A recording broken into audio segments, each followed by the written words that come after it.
Today we are going to do Cauchy's first theorem on limits. Cauchy first theorem क्या कहती है?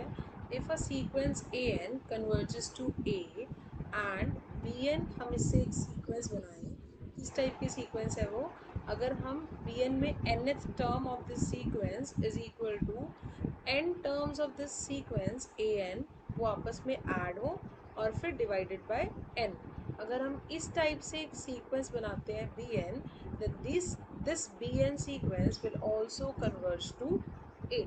So what we have to prove, अगर कोई sequence an है जो किसी पॉइंट a पे कन्वर्ज करती है तो हम एक नया सीक्वेंस बनाते हैं bn जिसकी फर्स्ट टर्म क्या होगी. आपने इसमें से इस bn क्या है, इस an सीक्वेंस की फर्स्ट n टर्म्स का सम डिवाइड बाय n. तो what will be your bn according to this? That is nothing but a1 divided by 1, and b2 is what? Sum of first two terms of the sequence an divided by 2, and similarly b3 will be sum of first three terms of the sequence an divided by 3 and so on. So इस तरह से आपने एक sequence बनानी है bn और prove करना है कि वो सीक्वेंस जो bn है वो भी किस पे कन्वर्ज करेगी, a पे. Fine. So how will you prove it?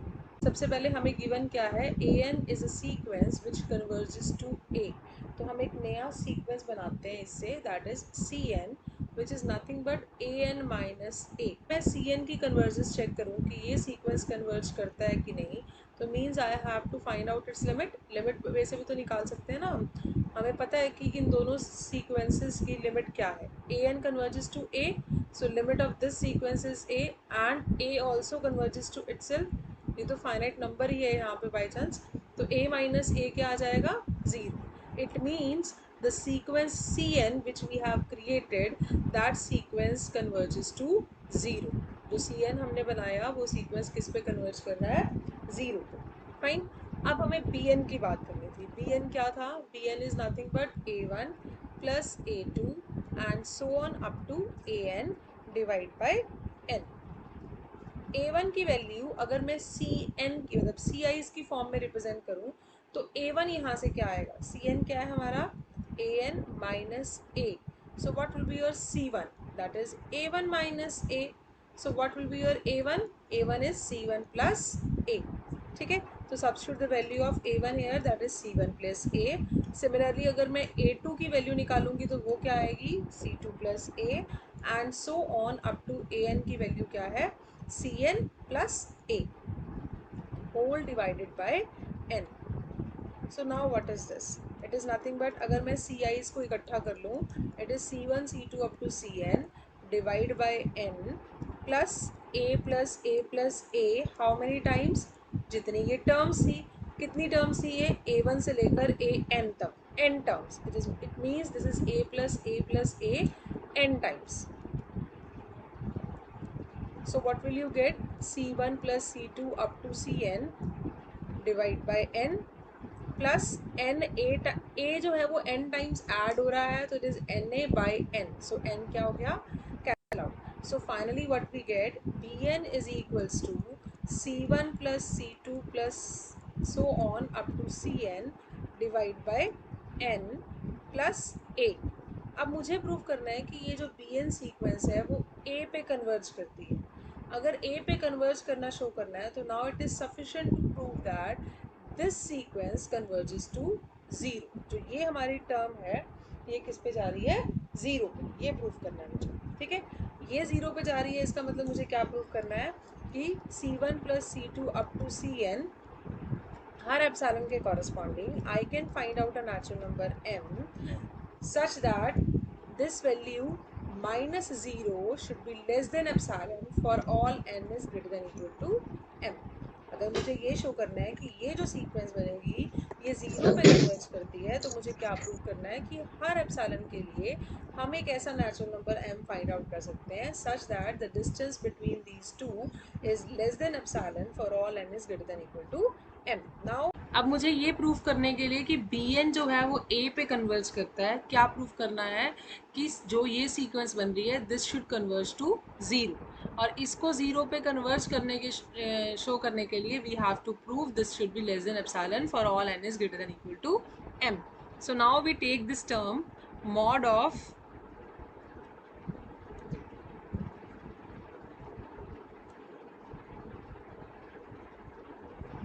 Now we take this term mod of C1 plus C2 up to Cn divide by n minus 0.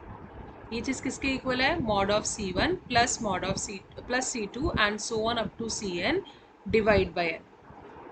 ठीक है, अब मैं इस पे वो रिजल्ट पहले ही लगा लेते हैं कि 1 by n this is less than equal to 1 by n times mod of C1 plus mod of C2 and so on up to mod of Cn. क्यों लिख सकते हैं हम इसको ऐसे? by using the result mod of A1 plus A2 and so on up to An, sum of modulus of numbers, any number of terms is always less than equal to sum of their moduli. ठीक है, this value is less than equal to mod of A1 plus mod of A2 and so on up to mod of An. So हम सिर्फ इस result को use करके इस term को directly लिख सकते हैं. नाउ अब हमें गिवन क्या क्या है कि जो हमने प्रूव कर लिया था कि Cn जो है वो 0 पे कन्वर्ज करता है. अगर ये 0 पे कन्वर्ज करता है इसका मतलब क्या हुआ? हर एप्सिलॉन के लिए हम एक नेचुरल नंबर ऐसा फाइंड आउट कर सकते हैं such that mod of Cn minus 0 is less than epsilon for all n is greater than equal to m1. यानी कि वो नेचुरल नंबर्स जो m1 से बड़े हैं या उसके इक्वल हैं उनके लिए Cn का मॉड्यूलस एप्सिलॉन से क्या होगा? लेसर. ये रिजल्ट हम एप्सिलॉन के लिए भी ले सकते हैं और किसी और एप्सिलॉन के लिए भी रिजल्ट होल्ड करेगा, इसलिए हम एप्सिलॉन की जगह क्या ले लेते हैं? सिर्फ एप्सिलॉन बाय 2. आप एप्सिलॉन लेके चलोगे तब भी कोई प्रॉब्लम नहीं है इसमें. ठीक है, you can choose anything. Fine, either epsilon और एप्सिलॉन बाय 2. अब इसका मतलब क्या हुआ कि mod of C1 जो है that is less than epsilon by 2 और इससे आगे वाली भी जितनी टर्म्स हैं उन सब के लिए भी ये वैल्यू क्या होगी? Less than epsilon by 2. हमें ये वाली वैल्यू सॉल्व करनी थी, तो ये वैल्यू क्या है हमारे पास? n जो है वो m1 से बड़ा है ना? तो अगर n m1 से बड़ा है इसका मतलब क्या हुआ? इस टर्म में हमारे पास बीच में this is C1 C2 up to C of M1 then C of M1 plus 1 and so on. बीच में ये टर्म भी आएगी क्योंकि n जो है वो ऑब्वियसली M1 से क्या है? बड़ा. तो इसका मतलब M1 वाली टर्म भी इसके बीच में आएगी. ठीक है, नाउ अब ये वाली जो टर्म्स हैं सारी की सारी even including this, these all the terms are less than epsilon by 2, है ना? इससे यहाँ से क्या रिजल्ट था हमारे पास कि C of M1 C of M1 plus 1 ये सारी टर्म्स एप्सिलॉन बाय 2 से लेसर है. But what about the lower terms? हमें लोअर टर्म्स को भी तो चेक करना पड़ेगा ना, क्योंकि मुझे पूरी टर्म लेस देन एप्सिलॉन चाहिए. तो इसलिए ये सारी टर्म्स के लिए तो हम लिख सकते हैं कि these are less than epsilon by 2. But what about these terms? इनको सॉल्व करने के लिए हम क्या कहेंगे? जो Cn है अगर वो कन्वर्जेंट सीक्वेंस है then obviously that sequence is bounded also. और अगर कोई सीक्वेंस बाउंडेड होती है तो इसका मतलब there exist a natural number k, कोई भी ऐसा रियल नंबर हमें k ज़रूर मिलेगा सच दैट उस सीक्वेंस की सारी टर्म्स उस k से क्या हो जाएंगी? Lesser. This holds for every n. अगर हर n के लिए होल्ड कर रही है तो C1 C2 up to Cm-1 के लिए भी होल्ड करेगा. So what we finally get from here, ये वैल्यूज जो हैं ये सारी की सारी k से छोटी हैं. कहाँ तक? 1 से लेकर m-1 तक वाली. तो m-1 टर्म्स है, इट मीन्स m-1 इंटू के. और जो आगे वाली टर्म्स हैं वो सारी की सारी हमने एप्सिलॉन बाय 2 से लेसर ली है. वो कितनी टर्म्स हैं? That is n minus m1 में कितनी टर्म्स हुई है? टोटल टर्म्स थी n, उसमें से मैंने m1 टर्म्स को m1 minus 1, this is m1 minus 1 terms को हमने सब्ट्रैक्ट कर दिया. So how many terms are these? n minus m1 plus 1. ठीक है, तो इट मीन्स ये टोटल वैल्यू क्या आई हमारे पास? These terms are less than k and these terms are less than epsilon by 2. तो उनको कंबाइन करके we have written number of terms जितनी है वो k उतनी टाइम्स ऐड हो जाएगा और एप्सिलॉन बाय 2 भी उतने टाइम्स ऐड हो जाएगा डिपेंडिंग अपॉन जितनी टर्म्स एप्सिलॉन बाय 2 से लेसर. फाइन, इसका मतलब हमारे पास क्या आ गया? C1 plus C2 up to Cn का जो सम है divide by n, this modulus is less than 1 by n times m minus 1 times k plus epsilon bye 2n into n minus m1 plus 1। अब मुझे इस पूरी चीज़ को लेस देन एप्सिलॉन शो करना है कि ये पूरी वैल्यू लेस देन एप्सिलॉन होगी, क्योंकि हमें प्रूव करना है कि ये सीक्वेंस इस पे कन्वर्ज करती है। तो हमें ऐसा नेचुरल नंबर फाइंड आउट करना है m सच दैट ये सारी वैल्यू लेस देन एप्सिलॉन हो जाए for all n is greater than equal to m। वो कब पॉसिबल है? यहाँ पे कितनी टर्म्स हैं? दो टर्म्स का सम लेस देन एप्सिलॉन तब होगा जब ये दोनों terms less than epsilon by 2 होंगी। सो हम m नेचुरल नंबर ऐसा फाइंड आउट करते हैं, here it is again m1 minus 1, number of terms m1 minus 1। ठीक है, अब हम अगेन ऐसा natural number m find out करेंगे such that both these terms are less than epsilon by 2। सो एक एक करके वैल्यू लेते हैं। First term is 1 by n minus into m1 minus 1 times k। ये लेस देन एप्सिलॉन बाय 2 कब होगा? If I take its reciprocal क्या हो जाएगा? n upon m1 minus 1 times k is greater than 2 by epsilon. ठीक है, reciprocal लेंगे तो इनइक्वालिटी रिवर्स हो जाती है और दोनों तरफ उल्टा हो जाएगा। सो n must be greater than 2 times m1 minus 1 times k into epsilon. तो इसका मतलब n इस नंबर से बड़ा होगा तो ये वैल्यू जो है वो लेस देन एप्सिलॉन बाय 2 हो जाएगी। फाइन। अब ये वैल्यू भी एप्सिलॉन बाय 2 से लेसर होनी चाहिए, तो ये value less than epsilon by 2 से लेसर कब होगी? ये value when this is less than epsilon by 2। अब एप्सिलॉन बाय 2 तो एप्सिलॉन बाय 2 से कैंसिल आउट हो रहा है, so we are left with n minus m1 plus 1 should be less than m। Again it means कि 1 should be less than m1। If you solve this n भी cancel out हो जाएगा, minus हो जाएगा इधर आके, m1 को उधर लेके जाएंगे, इसका मतलब m1 जो है वो 1 से क्या होना चाहिए? बड़ा। इसका मतलब जब ये सीक्वेंस हमने कहा कि cn सीक्वेंस 0 पे कन्वर्ज कर रही है तो इस एप्सिलॉन बाय 2 के कॉरस्पॉन्डिंग जो ये नेचुरल नंबर आया m1 this must be greater than 1। Fine.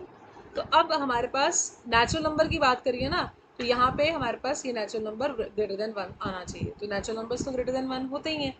ठीक है, इक्वल टू 1 भी होता है तो इस केस में आप इक्वलिटी भी कंसीडर कर सकते हो, उसमें कोई दिक्कत नहीं। क्लियर?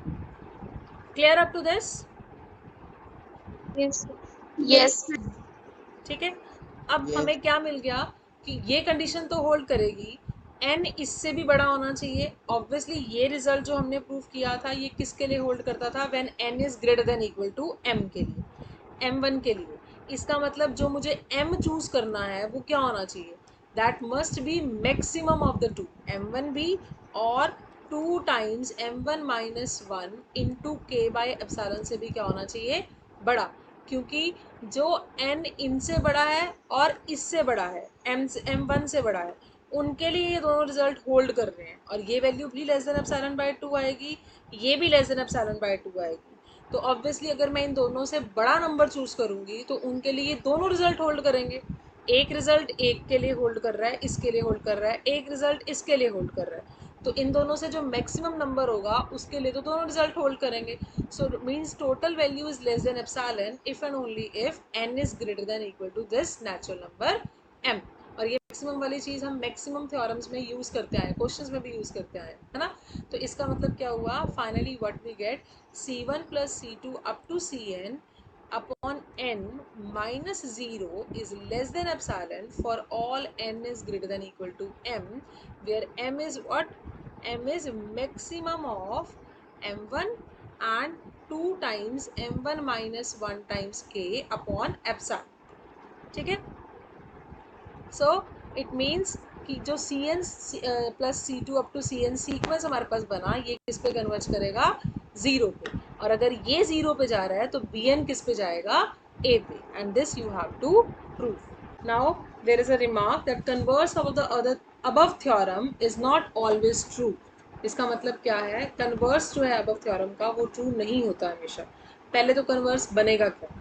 अगर आपके पास, हमने पहले रिजल्ट में ऊपर क्या कहा है, if a n converges to a, तो हम अगर एक बी एन सीक्वेंस बनाते हैं which is of the type a one plus a two up to a n divide by n, then ये जो बी एन सीक्वेंस बनती है ये भी ए पे कन्वर्ज करती है।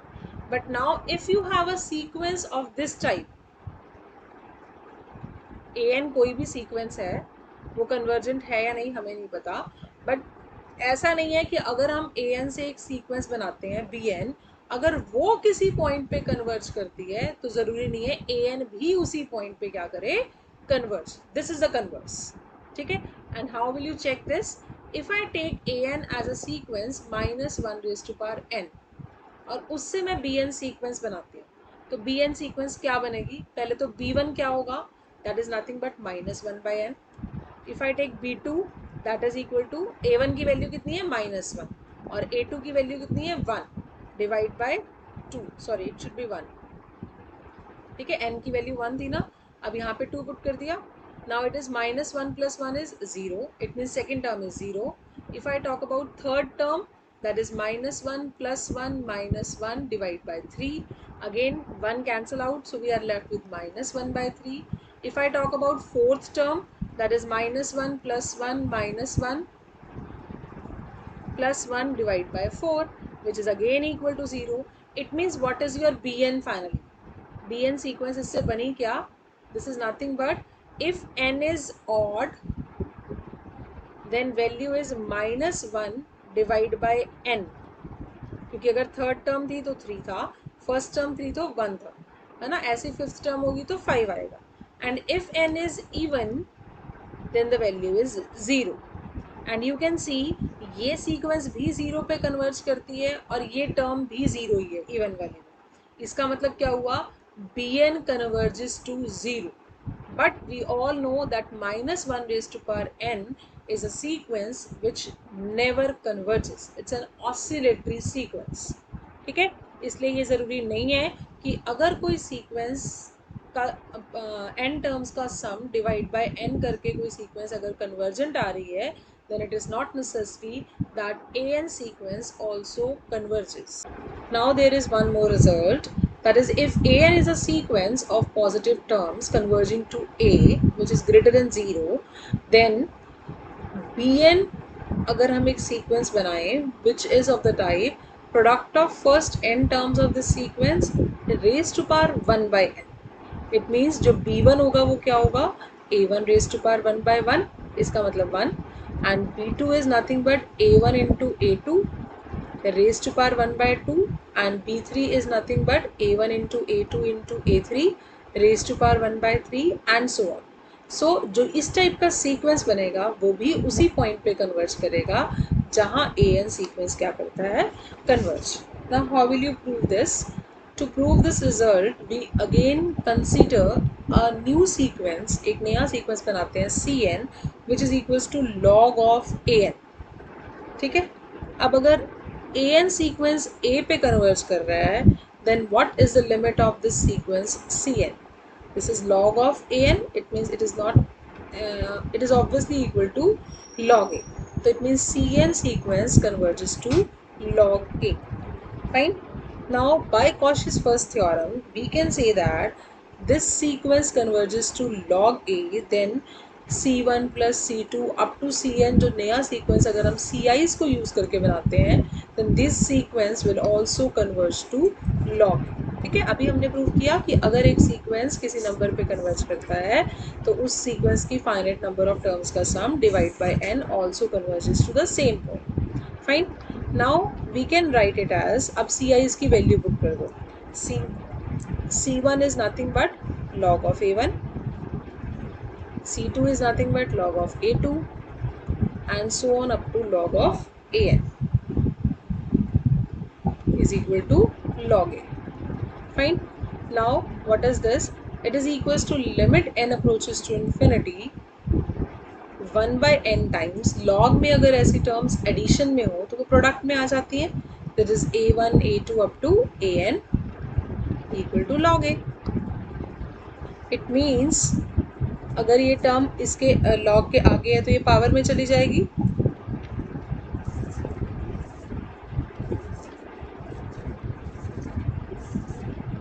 Fine.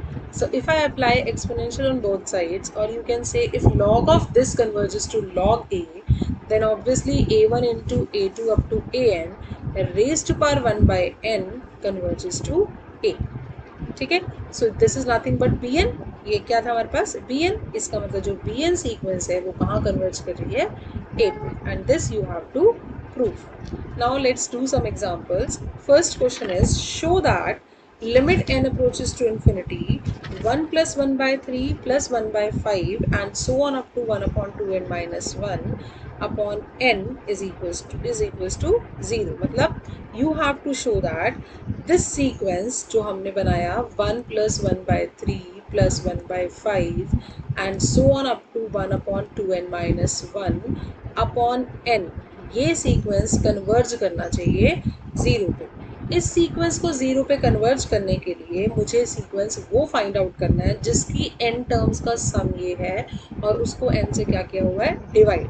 वो sequence obviously it is clear from here that this sequence an is nothing but 1 upon 2n minus 1, है ना. ये सीक्वेंस है and you can directly check that कि ये सीक्वेंस किस पे कन्वर्ज कर रहा है. यू कैन चेक दिस, है ना. हम लिमिट से भी निकाल सकते हैं ये सीक्वेंस किस पे कन्वर्ज करेगा, 0 पे. कैसे कन्वर्ज करेगा, if I divide numerator and denominator by n, so what I will get. जब भी इन्फिनिटी की वैल्यू जाती है, इन्फिनिटी की लिमिट निकालते हो आप, तो क्या करते हो आप, इस नंबर n से जो है वो जो चीज़ इन्फिनिटी को अप्रोच कर रही होती है उसकी मैक्सिमम पावर न्यूमरेटर और डिनोमिनेटर चेक करके उससे डिवाइड कर देते हैं, न्यूमरेटर को भी और डिनोमिनेटर को भी. So same thing I am going to do it here. ठीक है, हमने न्यूमरेटर को भी n से डिवाइड कर दिया और डिनोमिनेटर को भी n से डिवाइड कर दिया. Now I apply the limit as n approaches to infinity 1 by n approaches to 0. So this thing approaches to 0 upon 2 minus 0. So the limit is 0. It means the sequence an converges to 0. अब अगर an 0 पे converge कर रहा है तो by Cauchy's first theorem से क्या आएगा कि जो bn sequence है that is nothing but sum of first n terms of the sequence an divide by n. इसका मतलब ये सीक्वेंस भी किस पे कन्वर्ज करेगी, 0 पे. And bn is what, bn is nothing but 1 which is a1, 1 by 3 which is nothing but a2. अगर इसमें मैं n की वैल्यू 2 पुट करूँ तो it is 4 minus 1 it is 3, तो 1 by 3 and so on up to 1 upon 2n minus 1 upon n. So bn converges to 0 and this you have to prove. Fine. Now one more question is there. Show that limit n approaches to infinity 1 by n of 2 by 1 plus 3 by 2 plus 4 by 3 and so on up to n plus 1 by n. This converges to 1. Again you need to find out the value of an first. यहाँ से हमें फिर से clear हो रहा है कि हम Cauchy's first theorem लगा सकते हैं क्योंकि ये भी n टर्म्स का सम है और वो n से डिवाइड हुआ होगा. ठीक है, तो हमें nth टर्म दिख रही है, this is nothing but the nth term. So an is nothing but n plus 1 by n. It means we can write it as 1 plus 1 by n. Fine. Now if I check ये function ये sequence किस पे converge करेगा, तो I just calculate its limit. As n approaches to infinity, 1 by n approaches to 0. So this is 1 plus 0. It means this sequence converges to 1. Then by Cauchy's first theorem, we can directly say the sequence bn, which is equals to a1 plus a2 up to an, divide by n. It means a1 की value, if I put n equal to 1 here, we get 2 upon 1. Then n equal to 2 put करें तो 3 by 2. And so on up to n plus 1 divided by n whole divided by n. This sequence will also converge to 1. जहाँ an converge कर रहा है वही ये sequence भी converge करेगा. Fine. So in this way you can do the problems based on Cauchy first theorem. So this is all about today's lecture. Thank you very much.